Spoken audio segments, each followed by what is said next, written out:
ասով ինչ-որ տեղեկություններ պարունակեն, սենց համառոտ ասեմ, որպեսզի դուք նաև պատկերացում ունենաք, խոսքը գնում է նախկինում պաշտոնական լիազորությունների չարաշահման, հողերի լվացման։ Փորձում էին հասկանալ Լևոն Քոչարյանը ապօրինի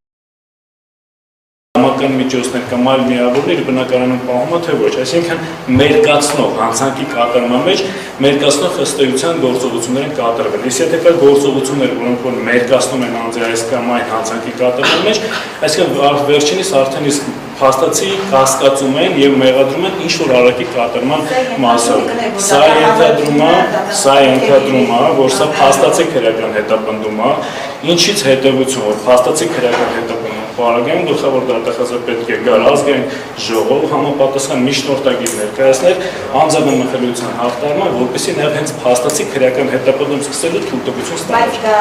հաշվի առնելով ընթացքերի հետագայում կարելի է ակնկալել, որ դատախազությունը կզրի քայլերի։ Դե ոչինչ պետք չի բացառել եւ ոչինչի կարծում եմ տենց վրա պետք չի զարմանալ, ամեն ինչ էլ հնարավոր է, բայց մենք փաստացի ունենք մի իրավիճակ, որ այդ գործողությունը արդեն իսկ պետք է կատարվել, մինչեւ այս բնակարան գալը եւ այս գործողությունը կատարելը, գլխավոր դատախազը արդեն պետք է լիներ ԱԺ եւ դրա վերաբերյալ համապատասխան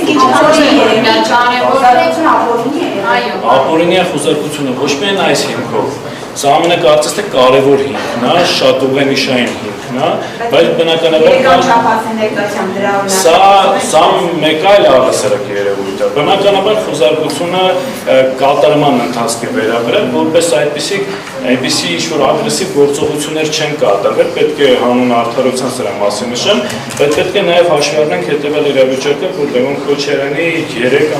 մեկ մանկահաս եւ երկու անչափահաս երեխաները գտնվում էին տանը, եւ ես կարծում եմ, որ նման այսպես ասած դիմակավորված անձանց օժանդակությամբ եւ միջոցով այս գործողության կատարման անհրաժեշտությունը առհասարակ չկար։